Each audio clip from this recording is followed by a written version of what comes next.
as decisões mais importantes do Congresso Nacional, quer dizer, daquele covil de ladrões que atua com uma legitimidade institucional, mas sem nenhuma legitimidade popular, foi a demonstração clara, inequívoca, de que o sistema político petucano, o sistema político brasileiro, colapsou e não tem capacidade de autorrenovação.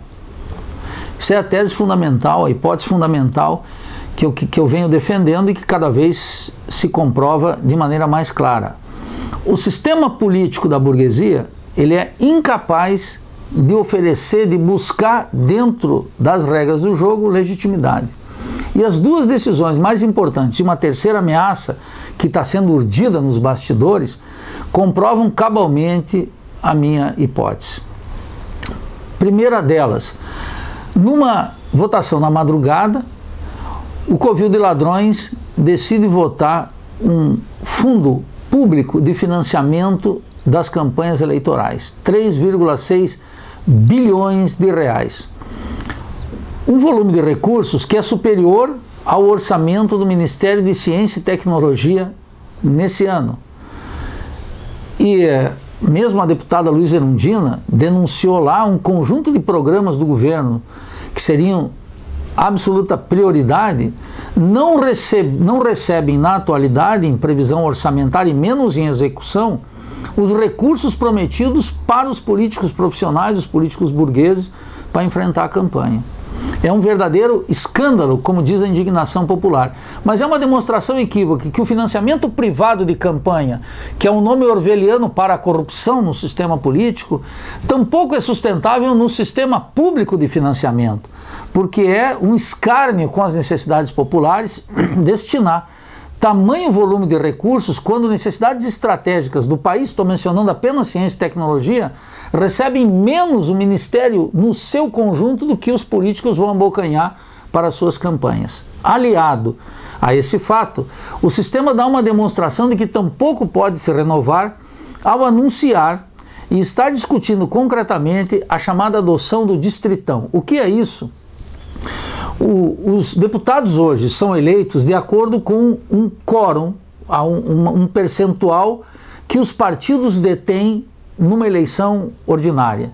Então é possível que um partido tenha hoje 1 milhão de votos e não eleja nenhum deputado, porque não está entre, no caso de Santa Catarina, entre os 20, no caso de São Paulo, entre os 60 deputados mais votados. É preciso que então, o que os políticos vulgares, aquele covil de ladrão, está estabelecendo? Ele está estabelecendo algo essencial.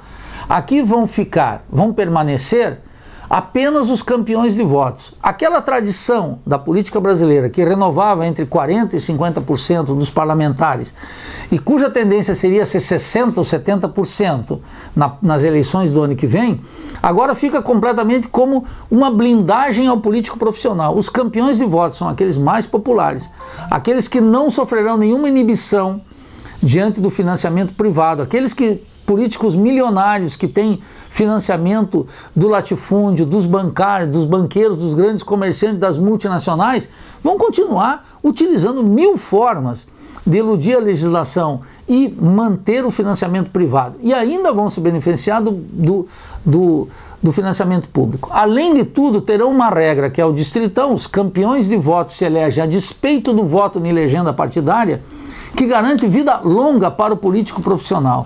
E os políticos que vêm de movimentos populares, de sindicatos, independentes, etc., têm chance zero.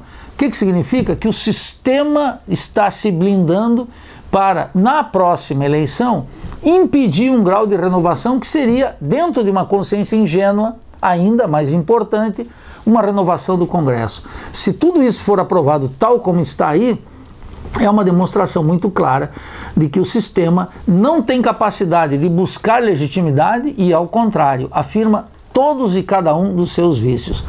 Por outro lado, ainda que teve menor publicidade na imprensa, é óbvio que está ganhando força uma espécie de retomada do parlamentarismo como regime político. O presidencialismo brasileiro, que é o que está previsto na nossa Constituição, e é o que rege a vida política, um presidencialismo forte, foi sabotado por FHC, por Lula, por Dilma e de maneira escancarada por Michel Temer, a partir da teoria, chamemos assim, inusitada e ridícula, mais uma ideologia do que uma teoria, de que aqui é preciso um presidencialismo de coalizão, que já foi uma forma de sabotar o presidencialismo e a força do presidencialismo. Mas não um presidencialismo autocrático, que teme, que muitas vezes muita gente rechaça o presidencialismo, temendo uma vocação autocrática de nossos governantes, que de resto nunca se manifestou, sobretudo no período da democratização, ao contrário.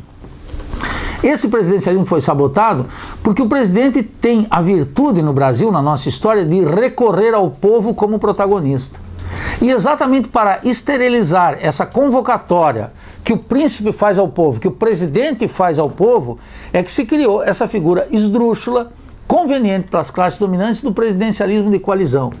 Criado por um sociólogo, Abranches, cujo texto é de qualidade para lá de duvidosa, é um texto meramente ideológico que flerta com algumas características da sociedade brasileira, sem estabelecer claramente o que de fato é a sociedade brasileira em termos de classes sociais, Estado e regime político.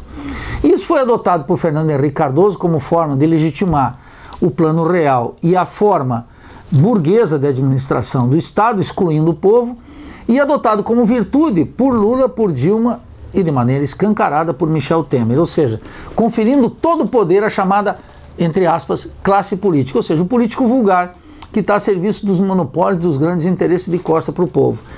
Está sendo urdido, portanto, uma trama de estabelecer o parlamentarismo como uma forma de sabotar a rebeldia popular que já se manifesta no país e o rechaço na eleição do ano que vem.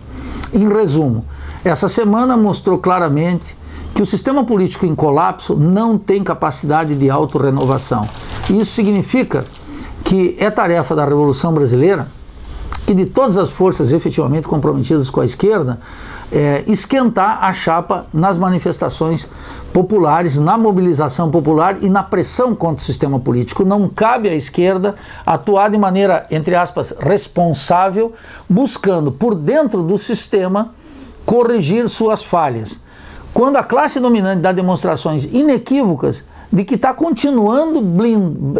continua blindando todos e cada uma dos vícios do sistema, mostrando que o sistema não está interessado e não pode, nas circunstâncias econômicas atuais, corrigir aquilo que uma consciência liberal de esquerda demandaria.